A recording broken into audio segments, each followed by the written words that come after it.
Hello, hi love, welcome back to Casa Refined. I'm Jorge. Today I have a great video for you as I'm sharing 3 DIY thrift flip projects. I just know you're gonna love these because you'll take away some amazing ideas on how to transform something you already have or get something economically at the thrift store and give it some new life, because good design does not need to cost an arm and a leg. Plus I'll show you some great styling ideas that you're gonna want to implement into your home. So without further ado, let's get started.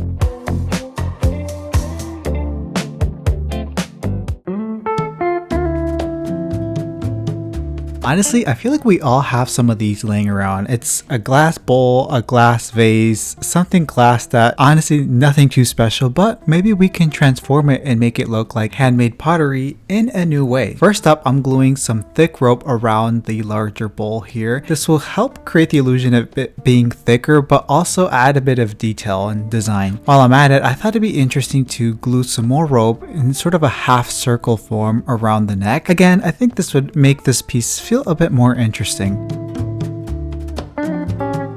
Overall, this smaller jar seems to have a more interesting form, so I want to maintain the simplicity of it, so I'm just gluing a few of these dots, which seems to be a motif throughout some of my work.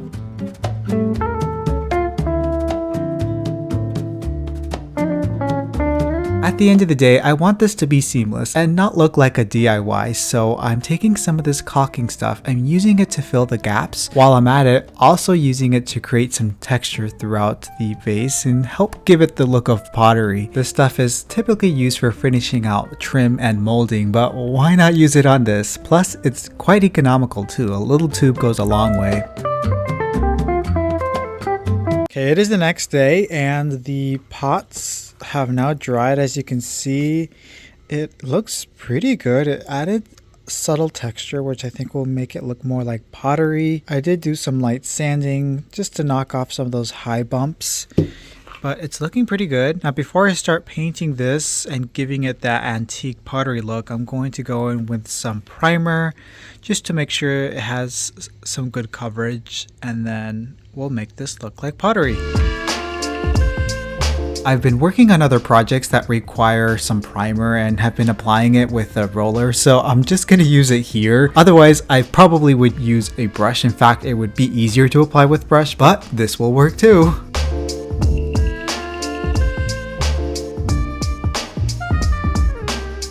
I applied about 2 to 3 coats, of course allowing each coat to fully dry before the next. Now it is time to add some color, and this is the beauty of DIYs. You can paint this whatever color you like. I'm opting for just neutrals. I don't want these to fully stand out and kind of just let their organic form do all the talking. So for this first smaller one, I'm opting for basically a beige or almost a taupe with a warm undertone. I'm applying a couple coats of this, but I'm making sure that I don't show the brush strokes, as this will probably give it away that this was painted, so I'm kind of dabbing it in.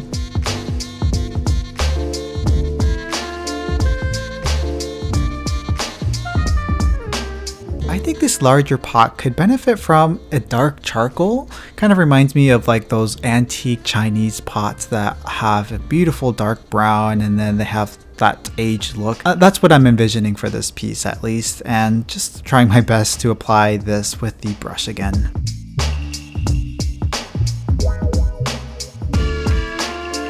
And now that the base paint color is dry, let's go in with a darker brown. Let's give it that distressed look, but I'm applying it with a fabric. The reason for this is that it helps distribute the paint unevenly, allowing sort of that undertones to still peek through, giving it that aged effect.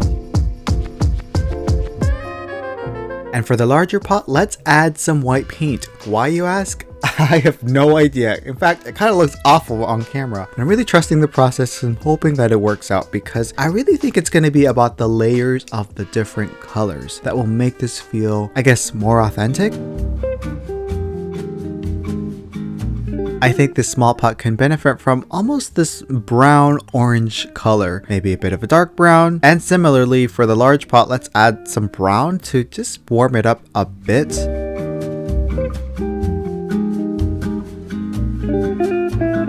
I think we're at a pretty good stopping point. I do like the final colors, so let's give it a couple clear coats of some matte spray and bring this indoors and style our handmade pottery.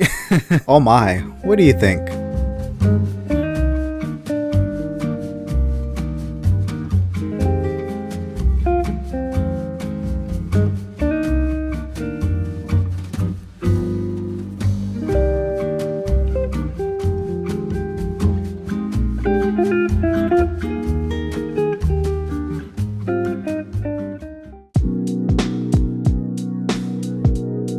I feel like you've seen this stool before. Maybe you owned it in the 80s, the 90s, or still have this today. But what if we make this look antique and repurpose it as a pedestal stand to display a sculpture, a vase, or keep using it as a stool but give it a new look? Or should I say old? I'm so funny. The first thing I want to do is remove the existing finish, the varnish that has turned this oak almost an orange color. I don't love that, so let's go ahead and use the old oven cleaner technique, which I am not recommending, but this is a much easier, faster way to remove that. And I do have the space for it, so don't mind me giving this a little bit of a wash. You know, I have shared this technique in the past, so I won't dive deep into it that much, but basically I'm applying the oven cleaner onto the surface, making sure that this is solid wood, by the way. If this is a composite wood, it's going to destroy the furniture piece. So I'm applying the oven cleaner, scrubbing it down with some dish detergent, and repeating if necessary. And once it fully dries in the sun, this is the final result. I mean, look at that. Some of that existing varnish is still peeking through, which I love. I think that adds to the antique look. But I'm not done yet. Let's do a bit of sanding just to smooth out the rough texture. The grain is often raised when it gets wet, so let's smooth it down, starting with some 60 grit sandpaper and work our way up to probably about 150 for an ultra smooth feel. And that, my friend, is the easy way to make this wooden stool kind of look antique. I think it's quite charming. What are your thoughts?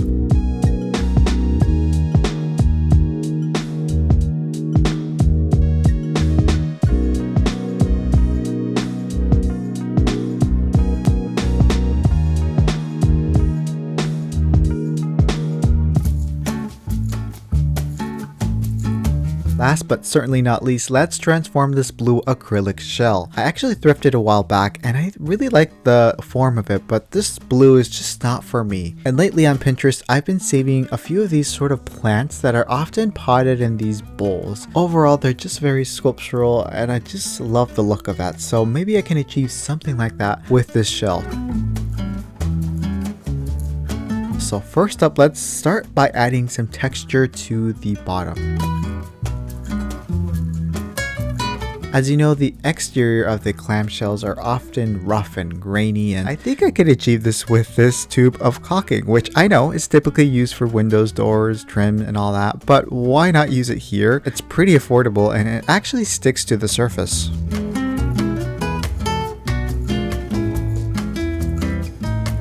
Before I paint this, let's give it a coat or two of some primer. I am just using what I have on hand, and this is just like an acrylic based primer. I could probably just use like a spray paint primer, but this will suffice. Once that's dry, let's start giving this a bit of color. So let's start off with some just plain old white. White to cover off all of the existing blue. Bye-bye blue, we'll miss you.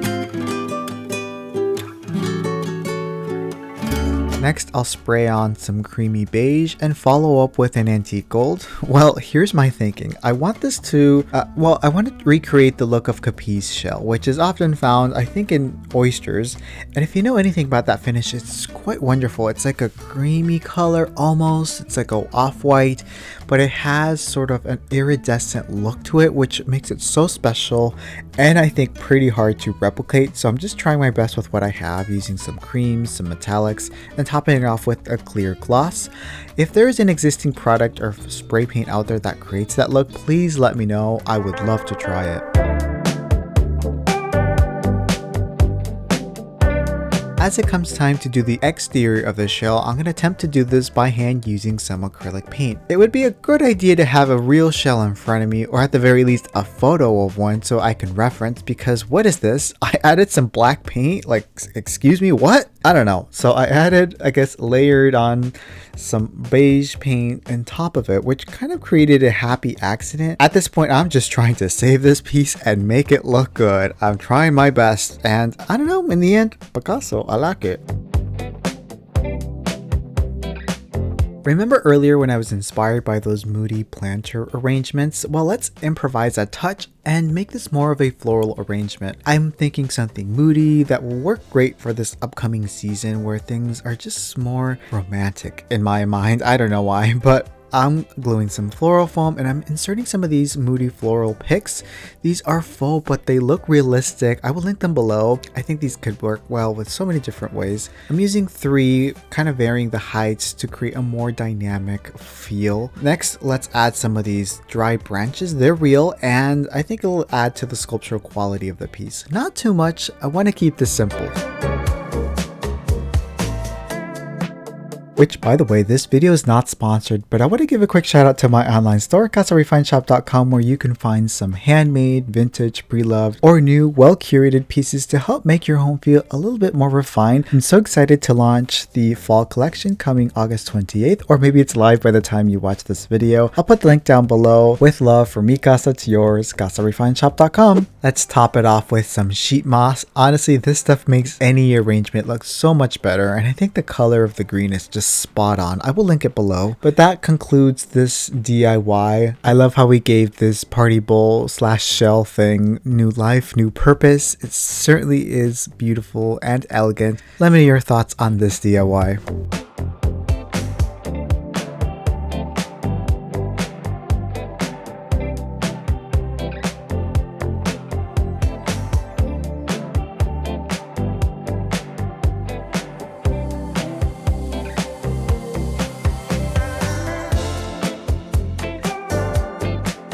I must say, I'm quite impressed with the final result. I think the shell certainly has new life, and I especially love the texture.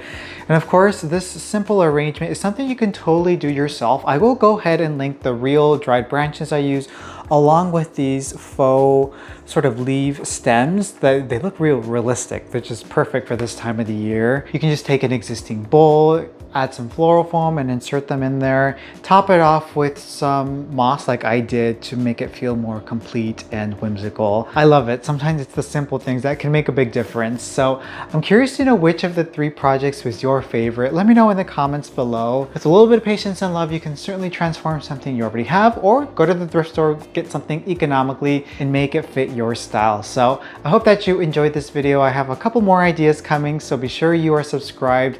I'll see you in the next video. Bye.